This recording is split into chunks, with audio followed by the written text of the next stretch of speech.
Unfortunately, as Javi Gracia and Mauricio Pochettino will attest, we are firmly now into the sacking season. And right now, there are at least 4 Premier League managers looking nervously over their shoulders. Alongside me is Gary Neville. Gary, I don't even like the expression sacking season. What? You've used to used it. It's a term used by others. And you. Who are the four that are looking over the shoulder, by the way? Sorry. I would say right now, Marco Silva, Quique Sanchez Flores, Pellegrini, and Emery. Do you disagree with me? I think Emery will be all right. I don't think they'll sack him. Anyway, it's off script this, so we should take it off script. I went out last night. Go on.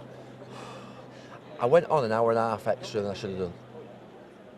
You can't tell by the eyes. See them black bags under the eyes there, which is a little unprofessional. But I got up this morning and we do our job, don't we? You know what I mean? Some of us better than others. Anyway, back to the job in hand. When you got the sack at Valencia, could you see it coming? Did you know? Is there a change in atmosphere? Does the manager know? Could I see it coming? The whole world could see it coming. You have to be an expert. No, I think it got to the point whereby obviously I knew the owners, very well. It got untenable in the sense that it was explained to me at the very beginning in a jovial manner, actually, in a jovial way. Is that possible? That once the white handkerchiefs go up in Valencia as a manager, you're done. No way back. No way back. Once they turn to the point whereby you've lost the whole crowd, and it was Celta Vigo, 60 odd minutes I think it was. We conceded a goal, and it went. And we'd been beaten by Barcelona 7-0 I think a week or so before. So from that moment on, it was really rocky, like you wouldn't believe. My press conferences were becoming painful, in the sense that, they asked repeatedly, how can I keep my job? How can you keep your job? Why are you here? Why can you keep your job? And you just keep saying, look, I've got belief that we can get results. I've got belief in the players. You just keep spouting out the same stuff that we hear sometimes off managers. And the reality of it is, in the end, you just know it's coming. You feel it. Your results don't change. I knew against Celta Vigo, if we didn't win, it was a massive problem. Do you not think it's changed here, though? I mean, I know I've been at Sky since the old king died, but literally, I would maybe ask a manager whether he was worried about his future, very gently, maybe every 3 or 4 years maximum. Nowadays, it seems it's every other month. I'll be honest with you, I think that, and I will say this, the media over here are soft on managers compared to in Spain. In Spain, the brutal questions, they come once, they come twice, they come second time, they come third time. If you were interviewing Unai Emery yesterday in Spain, every question would be about his job, his role, why does he think he should keep it. It would be, over here, you will be respectful to say, look, do you feel under pressure for your job? But then you'd move on pretty quickly, you would. And I think ultimately over here now, I think we've almost accepted it. And I think I had a real problem with it when I first entered into punditry and media. David Moyes sacking just didn't sit well with me at all after 8 months. It was ridiculous. I remember there was another one. Nigel Adkins, actually, before Mauricio Pochettino got the Southampton job. I thought that was ridiculous. So there were numerous times where I thought, this is just not right, this. But you're also a club owner yourself. Yes. And I was interested to read the second part of Ed Woodward's piece today, where he talks about having sacked a manager, what it's like. He said it's horrible, you don't want to do it, but once you've made up your mind, you just got to go and do it. It's an unpleasant task, do it and get it done.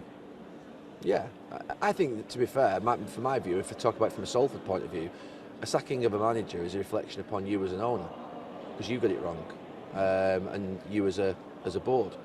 So for me, I don't look at it and think that in any other shape or form that we've failed or we've not got it right. We sacked a manager after 6 months at Salford. He'd been the manager at the time had been in the role 18 months.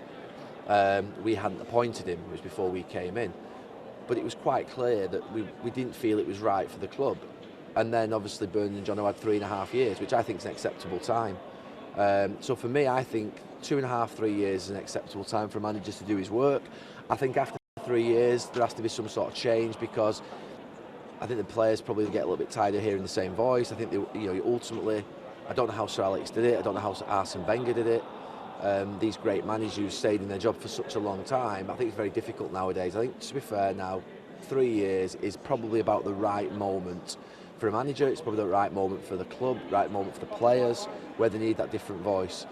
And Maurizio, I think, just fell foul in the end of just basically being there probably just a bit too long, 4.5 years. You're a massive fan of his. You love the way his teams play. You like the way he conducts himself as well. But even with all that admiration, do you think that Spurs actually had no choice but to sack him? I don't know what's going on the inside. I'm less definite than I was years ago about sacking managers.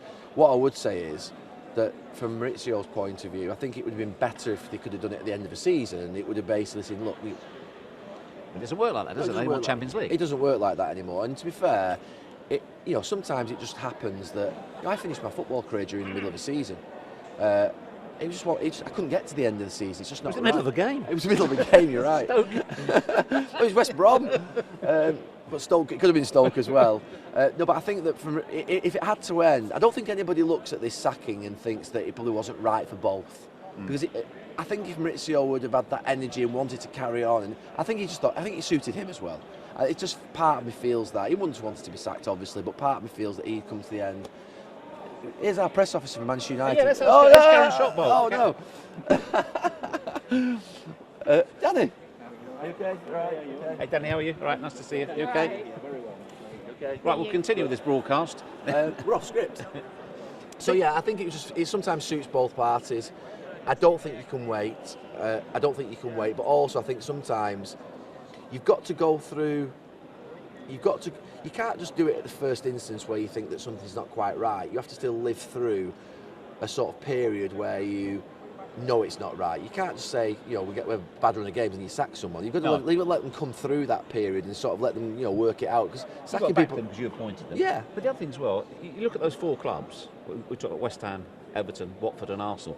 There will be targets that they have in mind. Yeah. And it's at what point are they no longer attainable this season that perhaps each one of those will or won't make a decision? I think it's all down to what's happening behind the scenes and whether the work that's being done is good quality work that just isn't bearing fruit yet, whether the board see that, whether they think it's a blip and they think it's something that ultimately will change, or whether they think it's set in and it's set in stone that ultimately this is what we are now. I always think that ultimately if you go through a period of say 3, 4, 5 months of real sustained dip, you've got a real problem.